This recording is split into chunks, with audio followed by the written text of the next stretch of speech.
जय श्री राम। सभी को जय सिया राम। अ, जय श्री राम। हम सब जय श्री लोग राम। रामचरितमानस के अयोध्या कांड को पूरा कर चुके हैं स्वाध्याय के द्वारा। और आज रामचरितमानस के अयोध्या कांड पर राजरानी शर्मा जी हम लोगों को पुष्पिका और फलश्रुति के बारे में बताएंगे कि इस कांड को पढ़ने से और जो पुष्पिका क्या होती है इसके भी बारे में पहले भी बता चुकी हूँ और फिर से हम लोग जानना सुनना चाहेंगे। तो राम कुटुंब के इस रामचरितमानस के स्वाध्याय कार्यक्रम में राजरानी शर्मा जी, आपका बहुत बहुत स्वागत है। और हम लोग बिल्कुल विभोर भाव विभोर होके प्रतीक्षा कर रहे हैं कि कब आपकी वाणी से हम लोगों को आज फिर से कुछ लाभ प्राप्त हो। स्वागत है आपका। सभी को जय सिया राम और इस विद्वत मंच को जय श्री राम। मेरा बारंबार प्रणाम। आप मुझे इतने स्नेह से बुलाते हैं, ये अहोभाग्य मेरे लिए। और राम चर्चा करने में सहभागी होना ये प्रभु की कृपा से संभव है। गीता में भगवान कहते हैं 10वें अध्याय में कि जो मेरे गुणों को बार बार परस्पर गाते हैं, बोधयंतम गाते हैं और तुष्ट होते हैं, उनसे मैं प्रसन्न होता हूँ। तो ये राम चर्चा, ये कथा का जो सारा जो आयाम है वो इसलिए है कि प्रभु की प्रसन्नता हमारा ध्येय है। आपने पुष्पिका की बात की। अयोध्या कांड अपने आप में करुण रस का अपार सागर है, और इस करुण रस के सागर को जब हम पार करते हैं तो हमें भरत चरित्र का रत्न मिलता है। और पुष्पिका की जहां तक बात है, हरेक महाकाव्य में या जो भी हमारे पवित्र ग्रंथ हैं, हमारे यहाँ ऐसा विधान है कि उसमें मंगलाचरण करके प्रभु की स्तुति की जाती है। और पुष्पिका यानी दो चीजें हैं, इसमें दो भाग हैं। एक है पुष्पिका, उसमें हम समापन समाहार करते हैं कि इस ग्रंथ का माने इस अध्याय का ये हम यहाँ पर समापन कर रहे हैं, संपूर्ण हो रहा है। समापन भी नहीं, संपन्न हो रहा है। इस प्रकार से जब हम कहते हैं वो पुष्पिका है। और फलश्रुति उसकी फलश्रुति भी है, क्योंकि हमारे यहाँ जो पारायण है वो एक पवित्र प्रांजल धार्मिक अनुष्ठान भी है। हमारे यहाँ वाङ्मय जो पुस्तक हैं, धार्मिक पुस्तकें हैं, वो प्रभु की वाङ्मयी विग्रह है। ये रामचरितमानस है, प्रभु का वाङ्मय विग्रह है। भागवत है, वो श्री कृष्ण का वाङ्मय विग्रह है। वाङ्मय माने शब्द विग्रह, साहित्य विग्रह है। विग्रह माने मूर्ति, और वाङ्मय माने साहित्य, साहित्यिक विग्रह। और साहित्य की परिभाषा तो आप जानते ही हैं, सहित यत, जो हित का हितकर होता है वो सहित है। तो इस प्रकार से ये वाङ्मयी विग्रह है। यहाँ पर भगवान विराजमान हैं और उनकी आराधना जैसे हम मंगलाचरण में करते हैं जब कथा पूरी हो जाती है। जैसे मैंने आपको पहले भी बताया कि जैसे पंडित जी या जो भी कथावाचक हैं हाथ में आपको पुष्प देते हैं, आप पुष्पांजलि अर्पण करते हैं कथा के समापन के बाद। जब भी आप कथा में जाते हैं पुष्पांजलि का मंत्रोच्चार होता है और फिर हम पुष्पांजलि अर्पण करते हैं। यही पुष्पांजलि पुष्पिका है। ये हमारी चेतना को झकझोर देने के लिए कि आप जिस कथा रस में डूबे थे वो यहाँ पर संपूर्ण होती है, और आपको इससे क्या मिलेगा, क्या महात्म्य है, ये आपको जानना बहुत जरूरी है। महात्म्य की बड़ी व्यवस्था है। छोटी सी भी बात हम करते हैं, पहले उसकी भूमिका बनाते हैं। ये राम कथा है। अब अयोध्या कांड में इतना विशाल है।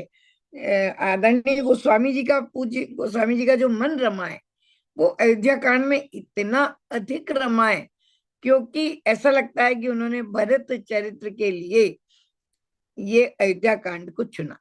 ऐसे तो बालकांड में भी पूर्वार्ध है और उत्तरार्ध है, लेकिन अयोध्या कांड में उत्तरार्ध प्रमुख है क्योंकि उसमें भरत चरित्र है। एक और बात सामान्य है, वो मैं बताऊंगी। जैसे पुष्पिका फलश्रुति माने सुनने का फल।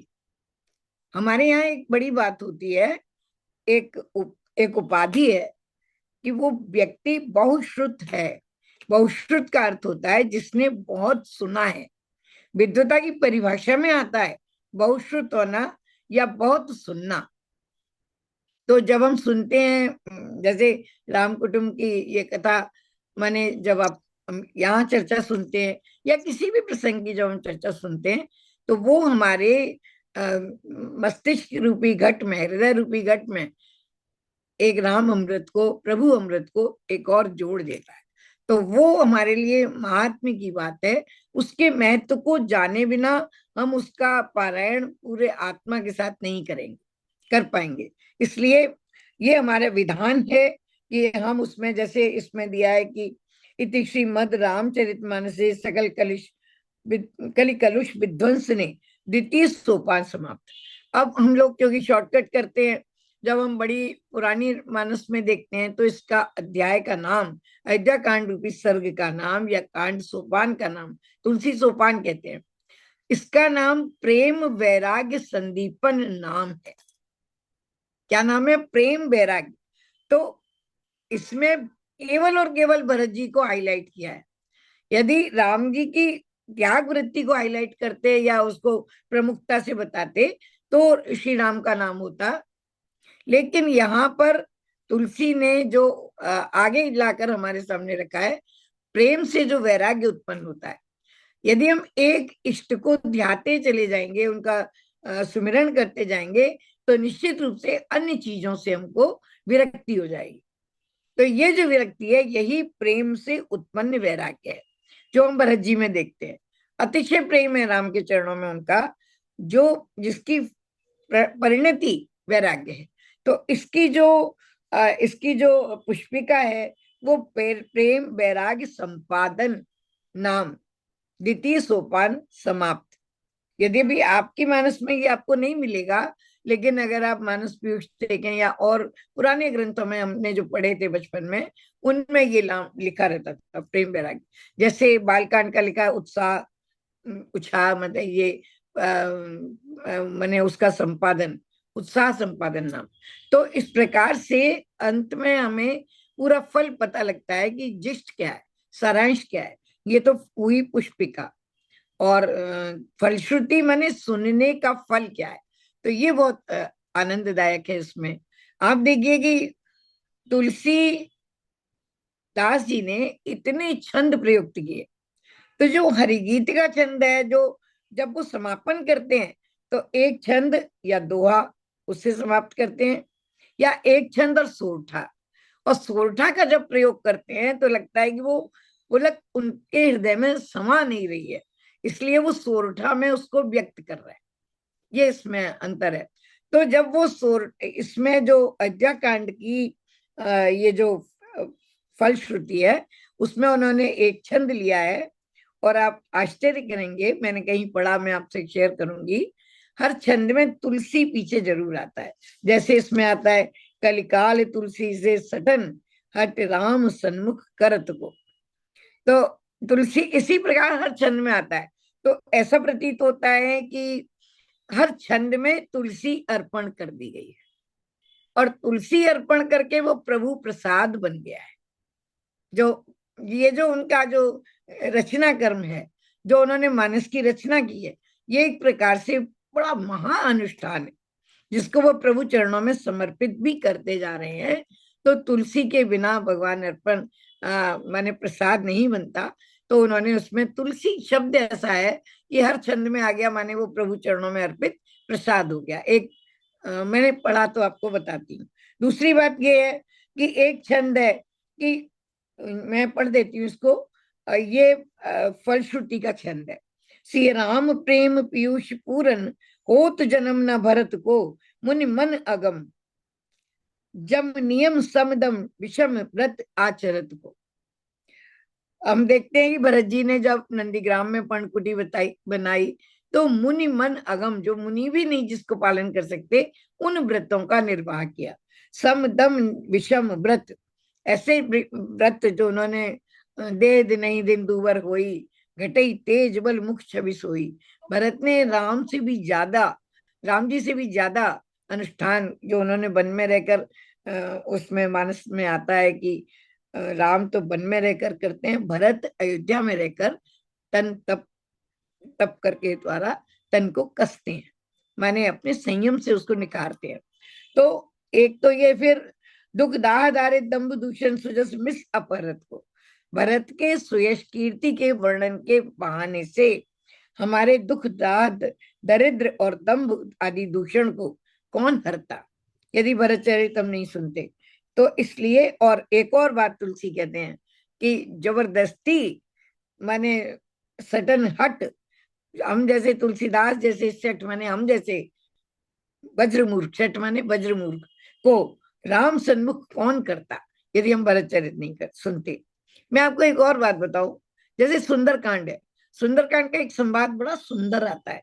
जब हनुमान जी राम जी के चरणों में पड़ते हैं और राम जी उनसे कहते हैं कि तुम्हारे मेरे ऊपर बड़े उपकार हैं, मैं डिटेल में इसलिए नहीं बता रही कि समय खत्म हो जाएगा, तो उसमें एक फलश्रुति बीच में भी देते हैं तुलसी कि जो इस संवाद को सुनेगा उसका राम के चरणों में प्रेम निश्चित रूप से होगा। जब हनुमान जी के समर्पण की बात वो करते हैं तब तो उसमें एक लाइन आती है। तो जब भी तुलसी भावातिरेक में आते हैं तो अपने इस प्रसंग को महिमा मंडित कर देते हैं और हम लोगों के हृदय पर अंकित कर देते हैं। तो कहने का तात्पर्य यह है कि यहाँ छंद भी है और फिर एक सोर उठा है जो बड़े ही काम का है। वो कहते हैं कि भरत चरित कर नियम, नियम पूर्वक। यदि हमको देखिए भक्त गणों का जो भरत तो भक्तराज है, तो यदि हम उनके चरित्र का अवगाहन करते हैं, उनका अध्ययन करते हैं, तुलसी जो सादर सुने, सादर का बड़े बड़े गहरे अर्थ है मानस में। सादर माने प्रेम भी है, सादर माने आदर भी है, सादर संबोधन भी है। तो सादर में गूढ़ार्थ है, जिस सादर सुने, आदर पूर्वक, आदर भी है इसमें और प्रेम भी है, बहुत ही संश्लिष्ट शब्द है। और सी राम पद प्रेम, प्रेम कहते हैं, वो प्रेम भी नहीं कहना चाहते, इतने मिठास भर देना चाहते हैं उस प्रेम में कि वो प्रेम को प्रेम कहते हैं, प्रेम। सी राम पद प्रेम, चरणों में, हमारे यहाँ चरण में ही विशेष ध्यान दिया है, क्योंकि चरण ही हमें आचरण बताते हैं। चरण चरण नहीं है, चरण ही आचरण है। तो इसलिए हम जो महिमावंत हैं या पूज्य हैं, इष्ट हैं, उनके चरणों पर विशेष ध्यान देते हैं। दर्शन का भी एक विधान है, यदि हम किसी अपने इष्ट के दर्शन करने जा रहे हैं, पहले सबसे पहले चरण को देखें। गुरु के सामने सम्मुख उपस्थित हो रहे हैं, सबसे पहले चरण को देखें। ये भारतीय संस्कृति है जहाँ चरण की विशेष महत्ता है। तो वो कहते हैं सी राम पद प्रेम अवश्य होए, अवश्य, अवश्य पर उन्होंने बहुत जोर दिया है। आप बताइए कितना अधिक उन्होंने कहा है कि आप ऐसे मत समझिए, अगर हम उस पर ध्यान देते हैं तो सीताराम के चरणों में हमारा निश्चित रूप से प्रेम होगा, अवश्य, गारंटी देते हैं कि अगर हमने भरतचरित सुन लिया, और जैसा कि विनीता जी से सुंदर कौन ही बता सकता है, भरत जी के चरित्र में वो डूबी हुई हैं और हम लोगों ने इतने दिन से उसका अवगाहन कर रहे हैं, एक एक अर्धाली, एक एक पद, एक एक शब्द का जो आनंद हम लोगों ने लिया है, तो ये बड़े सौभाग्य से मिलता है। और तुलसी अपनी फलश्रुति में ये कहते हैं, यदि आपने ये पढ़ लिया तो अवश्य ही सीताराम के चरणों में आपकी रति माने प्रेम हो जाएगा। देखिए यहाँ पर प्रेम भी कहते हैं कि प्रेम चरणों में प्रेम होगा अवश्य, लेकिन भव रस जो सांसारिक रस है, प्रपंच का जो प्रपंच है, प्रपंच माने जिसमें 5 चीजें बड़ी विशेष रूप से मिली हुई हैं, बहुत सारी प्रपंच। तो प्रपंच का भव माने संसार का जो सांसारिक रस है, उनसे हमारी विरक्ति हो जाएगी। इसीलिए इसका नाम क्या मैंने बताया आपको, प्रेम वैराग्य संदीपन नाम है। तो वो कहते हैं कि मैंने इसको भवरस विरति अगर हमें करनी है, भाई जब ही हमें अनन्य भक्ति होती है, जब ही हमें ईश्वर के प्रति प्रेम हमारा दृढ़ होता है, जबकि हमें सांसारिक चीजों से मोह हमारा कटने लगता है। तो ये ऐसा उपाय उन्होंने एक सोरठे में बताया। मैंने आपको बताया कि जब भी हम भावावेश की स्थिति देखते हैं तो तुलसी सोरठे का प्रयोग करते हैं। तो ये अगर हमें अयोध्या कांड की महिमा जो आपने पग पग पे जानी है कि मैंने राम राम के, भरत जब जमहाते जमहाई भी लेते हैं तो चारों ओर प्रेम फैल जाता है उनके, ऐसे ऐसा लगता है प्रेम उमग रहा है, उमग रहा है, समा नहीं रहा, भरत के हृदय में प्रेम उमग रहा है। तो ऐसे चरित्र को पढ़ने से क्यों हम पढ़ते हैं? दो ही चीजें हैं रामचरितमानस के पढ़ने के पीछे, हमें सीताराम जी के प्रति प्रेम हो और सांसारिक मोह माया से मुक्ति मिले। तो दोनों ही हमें अयोध्या कांड से मिलते हैं। इसलिए पूरा उत्तरार्ध भरत चरित्र के महिमा से मंडित है। बार बार हमने देखा कि माने जो उनकी वाणी है, जिम मुख मुकुर मुकुर निज पानी गई न जाए अस अद्भुत वाणी। भरत की वाणी कैसी है? जैसे हाथ में दर्पण है और दर्पण में मुख है, लेकिन हम अपने मुख को नहीं पकड़ सकते। इसी प्रकार से भरत की वाणी के गूढ़ रहस्यों तक हम नहीं जा सकते। तो इस प्रकार के जो भरत चरित्र है, यदि हम उसको नियम से, तो एक बात पर बड़ा बल देते हैं, अवश्य हो नियम, माने जो हम पूरे सम्मान के पूर्वक, यानी हल्के फुल्के में जैसे अन्य चीजें पढ़ ली, पूरे आचार विचार के साथ, पूरे हमारे जो हमारे अनुष्ठान के नियम है उनको रखकर यदि हम इसका अवगान करेंगे, और मैं तो ये मानती हूँ कि यहाँ पर भक्त और भगवान की अभिन्नता है। राम और भरत अभिन्न है, राम से बड़े भरत, भरत से बड़े राम। मनुष्य जो पाठक है या श्रोता है, वो तय नहीं कर पा रहा कि राम का चरित्र ज्यादा बड़ा है या भरत का चरित्र ज्यादा बड़ा है। तो पूर्ण अभिव्यक्ति हमें इसमें मिलती है। करुण रस का अथाह समुद्र है, और करुण रस हमारी आत्मा को विशुद्ध कर देता है।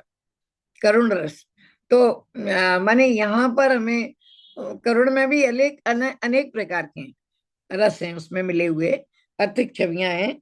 एक और बात है इसमें, ये जो अयोध्या कांड है, अवश्य शब्द पे तो आप ध्यान देंगे ही, और किसी भी फलश्रुति में उन्होंने अवश्य नहीं कहा, कभी गारंटी नहीं दी, लेकिन यहाँ गारंटी उन्होंने दी है। तो ये हमारे लिए बहुत जरूरी है। दूसरी बात एक और कहना है कि इसलिए इसको सादर नेम से सुनना है, क्योंकि अयोध्या कांड ही ऐसा कांड है जिसमें राज धर्म, पति धर्म, पत्नी धर्म, पुत्र धर्म, मंत्री धर्म, भ्रातृ धर्म माने भाई भाई का प्रेम, प्रजा धर्म, सेवक धर्म। एक याद आता है मुझे, जब राम वन को जा रहे हैं तो वर्षासन देते हैं जिन जिन को, उन्हें उनके यहाँ ऐसा लगता है कि इन्हें पूरे वर्ष भर का भोजन हमें प्रदान करना है विप्रादि को, तो वो पूरे वर्ष का वर्षासन देने मुनि के द्वार पर खड़े होकर वो वर्षासन देते हैं। पूरे वर्ष भर का भोजन आदि की सामग्री वो प्रदान करके जाते हैं, अपने दायित्वों से निवृत्त होके जाते हैं। तो ये प्रजा धर्म, सेवक धर्म। सेवक धर्म तो बने वो कहते ही हैं कि सेवक धर्म इतना कठिन है, सिर भर जाऊं उचित अस्मोरा। भरत जी कहते हैं कि मैं सिर के बल जाऊं, मैं तो पैदल जा रहा हूं, आप उसमें मेरे को नहीं चलने देते, मुझे तो सिर के बल जाना चाहिए, क्योंकि पैदल तो राम जी भी गए थे यहाँ से। तो वो कहते हैं फिर सपत्नी माता धर्म, माने कैकेयी के प्रति कैसे राम का व्यवहार है वो भी धर्म बताया है। पुत्र धर्म और यजमान धर्म, किस प्रकार से सत्कार करते हैं मुनि, वो धर्म यहाँ पर बताया है। माने हम बताइए कि आप अयोध्या कांड आपने बड़े ध्यान से पढ़ा कि जनकौरा माने जनक जी के लोग आते हैं, और इन सब का सम्मान कौन कर रहे हैं? दोनों परिवार शोक में डूबे हैं। उनकी आवभगत की व्यवस्था किसके हाथ में है? वशिष्ठ मुनि के हाथ में।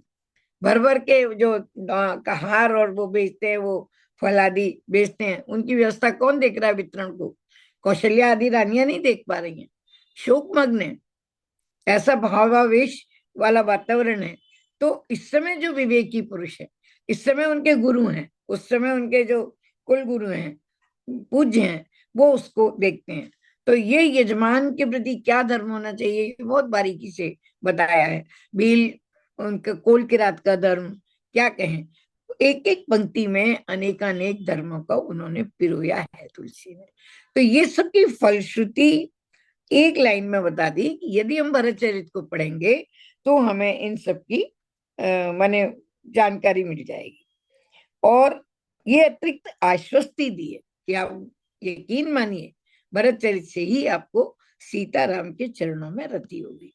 कोई भी धार्मिक ग्रंथ कोई भी हम अवगाहन करते हैं तो हमारा एक ही उद्देश्य होता है कि हमें प्रभु के चरणों में प्रेम हो और भक्तों के चरित्र को जाने।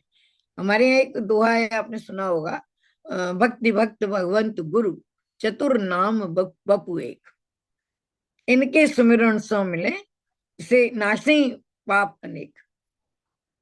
तो भक्ति भक्त भगवंत गुरु कितना संश्लिष्ट एक हमारे यहाँ ये बताया है, क्योंकि ये पवित्रता की यात्रा में है।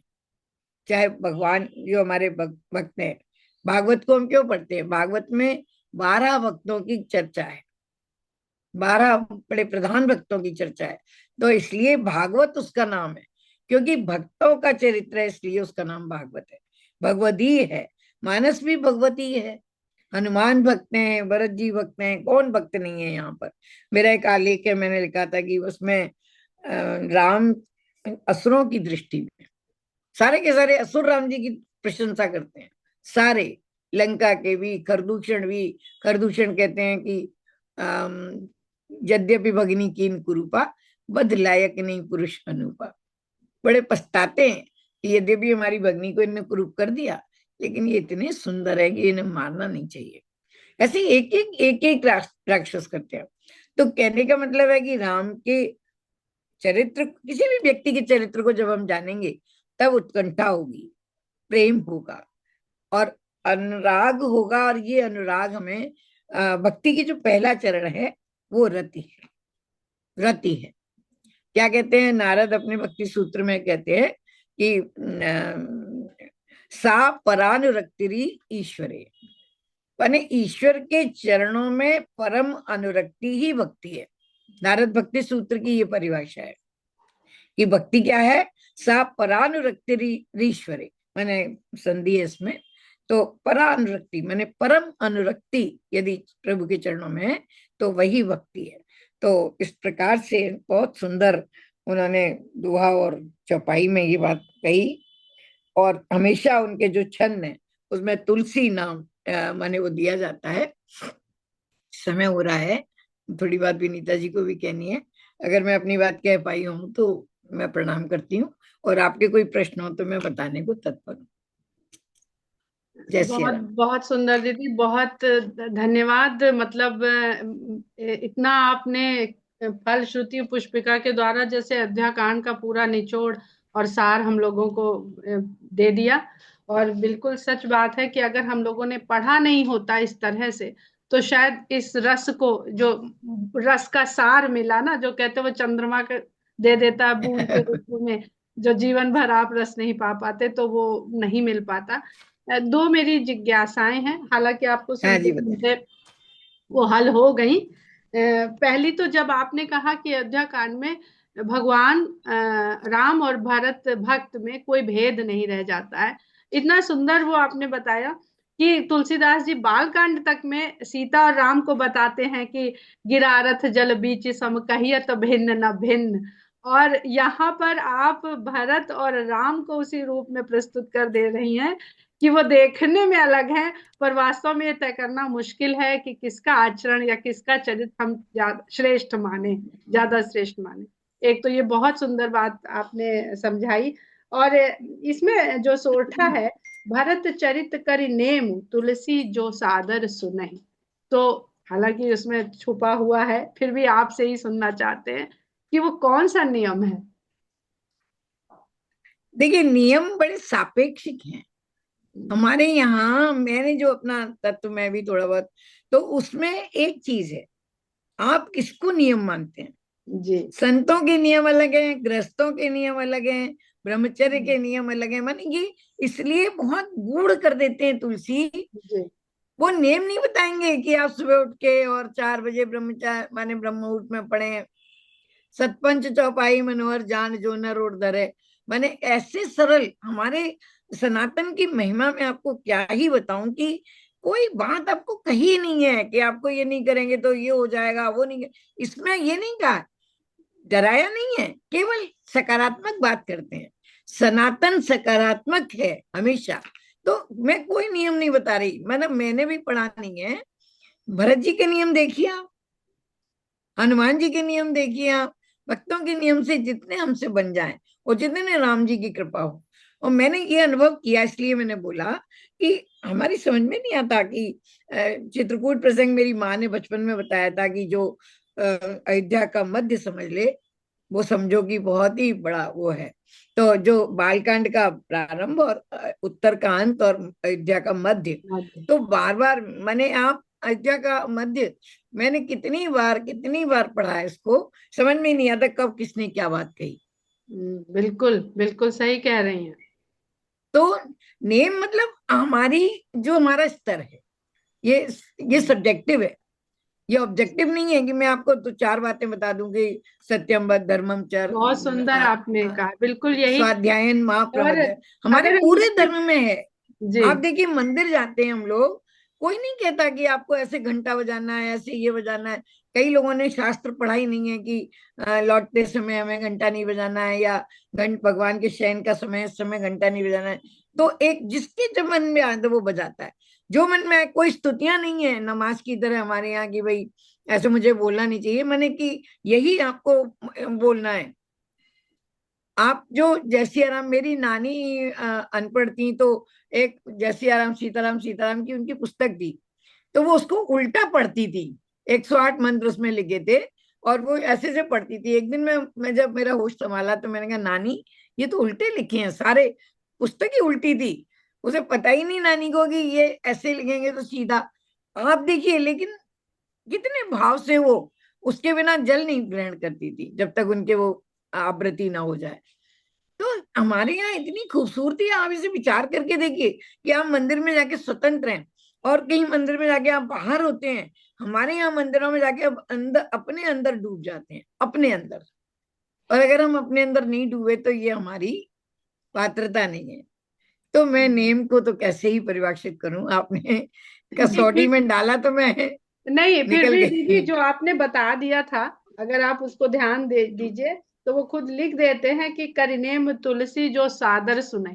तो एक सादर नियम सुने, उन्होंने बता भक्ति दिया कि पूर्वक, वो सादर, भक्ति एक पूर्वक, ही नियम है बस कि बस बस। सादर नहीं, सुनिए। अगर भरत जी के नेम है ना, जी अगर हमको देखना है राम के चरणों में अनुराग पाना है, भरत ने कितना, किसने कहा था कि मही खन कुश साथरी सुहाई, मैंने बिल्कुल उन्होंने किसी पृथ्वी ने। खो दी कि राम पृथ्वी के ऊपर रहे, मैं नीचे रहूंगा। ये हम्म, किसने, कहीं किसी शास्त्र में पहले नहीं से लिखा लिखा, नहीं था, ना कहीं ऐसी परंपरा आई थी कि राम ने भरत को माने चरण पादुका कैसे दे दी, चरण या पादुका किसी गुरु ने, लोग। या किसी गुरु ने कहा नहीं हो कि नहीं, भाई, किसी ने नहीं किसी ने नहीं बताया। कहा, नहीं कहा। आप अपने जो नियम नियम, लेती हैं आपका अपने अपना है, प्रेम मैं का नियम नियम दे उन्होंने पाती हूँ, स्वयं तय किया है ना। तो अपने। ये हमारे धर्म की बहुत ही सुंदर बात है, कितनी व्यापक व्यष्टि का आदर है हमारे यहाँ। माने यद पिंडे तद ब्रह्मांडे, ऐसे ही नहीं कहते, सचमुच में है। आप बताइए। जी और बहुत शब्द सुंदर। और पिंड कोई में है, कुछ दीदी से पूछना और कोई कुछ चाहता है? पूछना चाहे। राजरानी दीदी से। नहीं, ये तो प्रसंगवश बातें निकल आई, लेकिन जी वास्तव में दीदी। भरत जी जब रहे हैं, और वो केवल, मैंने पढ़ा ही है कि वो जो यव, जो उसमें गो में जो होता है उसमें जो जौ रह जाते थे, उन्हीं को खाते थे। जो गाय के उसमें जो जौ बच जाते थे, ये परम तपस्या है। जी उसमें दीदी, से हम जो, आपसे ना ये थोड़ा सा और विस्तार चाह रहे हैं कि जो आपने कहा कि प्रेम वैराग्य संदीपन, संदीपन पर थोड़ा सा और हाँ प्रकाश। हाँ, बिल्कुल बिल्कुल। दीप्त करना माने प्रज्वलित करना, और संदीप, हम्म। संदीपन माने उसको भली भांति प्रज्वलित करना, सम उपसर्ग अच्छा। है ना। ओके। दीप, जी जी। दीपक तो आप समझती हैं ना, जलाना। तो हाँ हाँ, समझ। जलाना शब्द हम नहीं बोलते, जी। प्रज्वलित करना बोलते हैं। प्रज्वलन होता है, हाँ। दीप को प्रज्वलित करते हैं, ऐसे नहीं कहते दीपक जला दो, नहीं नहीं नहीं, हाँ, मतलब दीप और की संग का प्रज्वलित। मतलब यहाँ पर साध, संग या सन्मुख से आएगा। नहीं नहीं यहाँ नहीं ठीक। पे नहीं, भली भांति, भली भांति भली भांति भी, और भली बात। प्रेम और वैराग्य के दीपक एक संग संग जलते हैं, दीप हो हाँ। रहे हैं। ओके। प्रेम जैसे और शादी में वैराग्य होता को है एक ना, साथ। दो लौ एक करी जाती हैं, माने दीपक की सच दो में लौ। आप लोगों को सुन के ना बहुत माइंड क्लियर हो जाता है। जैसे हम प्रणाम। वो चित्र और विनीता जी का चरित्र प्रसाद है से हमारे कंफ्यूज लिए हो तो। रहे थे कि अरे प्रेम सब कैसे प्रभु की कृपा होता है। है। और प्रेम और चित्र वैराग्य में। का आप बड़ा ही, अयोध्या कांड में ही देख लीजिए ना, दशरथ जी को भी प्रेम है, पर उस प्रेम में मोह है, और भरत जी मोह के है, प्रेम में हाँ। वैराग्य है। हम्म। असली प्रेम बहुत वैराग्य सुंदर, जला बहुत सुंदर बताया। जगाता है। पता है, प्रेम की पराकाष्ठा वैराग्य में ही होती है, फिर आपको और चीजों से मतलब ज्योत्सना नहीं है। कुछ कहना चाह रही हैं? जी हाँ ज्योत्सना। बताइए। पूछ रही हूँ, ये जो वाग्मय विग्रह के बारे में आपने बताया था, इसको थोड़ा सा और क्लियर कर दीजिए। हाँ बिल्कुल, आपने बहुत सही पूछा, हम ब्रज के हैं, मैं ब्रज की मैं मथुरा की बेटी हूँ। तो हमारे यहाँ जो पुस्तक है ना, आप लोग भी घर में रखते होंगे, लाल या पीले वस्त्र में बांध के रखते होंगे। हाँ हाँ। तो विग्रह हमारे यहाँ, इनको जैसे आप गुरु ग्रंथ साहब को देखती हैं, गुरु ग्रंथ साहब को, वो उनके यहाँ कोई मूर्ति नहीं है।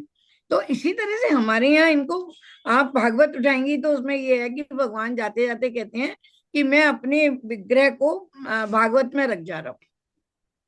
ये कहाँ है कृष्ण ने? तो जब मैं अपने अनुभव से बता रही हूँ कि मानस का तो है ही, लेकिन अगर आप भागवत पढ़ते हैं, निश्चित रूप से आपके हृदय में भगवान कृष्ण विराजमान हो जाते हैं। और ऐसा विकट अनुभव है। यहाँ पे अभी एक विद्वान को सुनने का अवसर मिला था इसी साल रामनवमी पे। उन्होंने बताया कि तुलसीदास जी ने अयोध्या में जाकर उसी बार, उसी तिथि, उसी मुहूर्त में हाँ, चरितमानस आरंभ क्यों किया था? क्योंकि भगवान के प्राकट्य का जो मुहूर्त था, उसी मुहूर्त में बिल्कुल उन्होंने वही इसलिए वही। भगवान को अवतरित कर, मतलब उनके इच्छा से, जैसे दशरथ के यहाँ अवतरित हुए थे, वैसे इस ग्रंथ में अवतरित हुए थे। इसलिए रामचरितमानस को ग्रंथावतार कहते ही हैं। ये ग्रंथावतार। ग्रंथावतार तो ग्रंथ, और ये हम लोग पढ़ रहे हैं, लिख रहे हैं, यही वांग्मय विग्रह माने मूर्ति, विग्रह और है। वांग्मय माने साहित्य। हाँ। और साहित्य शब्दों से बना है, तो वो शब्द मूर्ति है भगवान की। हमारे भागवत को वांग्मय विग्रह कहते हैं। और हमारे ब्रज में बिल्कुल, जैसे उस दिन बात हो रही थी कि पुस्तकों को ऐसे झूठे हाथ से छूना चाहिए या नहीं छूना चाहिए, जो रामचरितमानस और ये, या कहीं भी बैठ के पढ़ लेना चाहिए। तो ये हमारी मानसिक स्थिति को बताता है कि हम विग्रह की तरह उसको, उसके संग बर्तन करेंगे तो निश्चित रूप से भावना प्रबल होगी हमारी।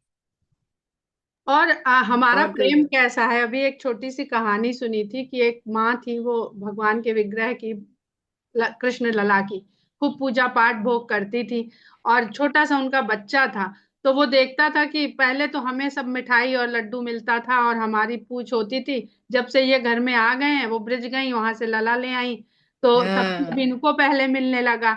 तो जब वो, उसकी माँ उससे काम करने को कुछ कहे, जब तनिक बड़ा हुआ, तो वो कहता था, भगवान से कहता कि यहाँ रहना है तो काम करना पड़ेगा, ऐसे बैठे बैठे नहीं खाने को मिलेगा।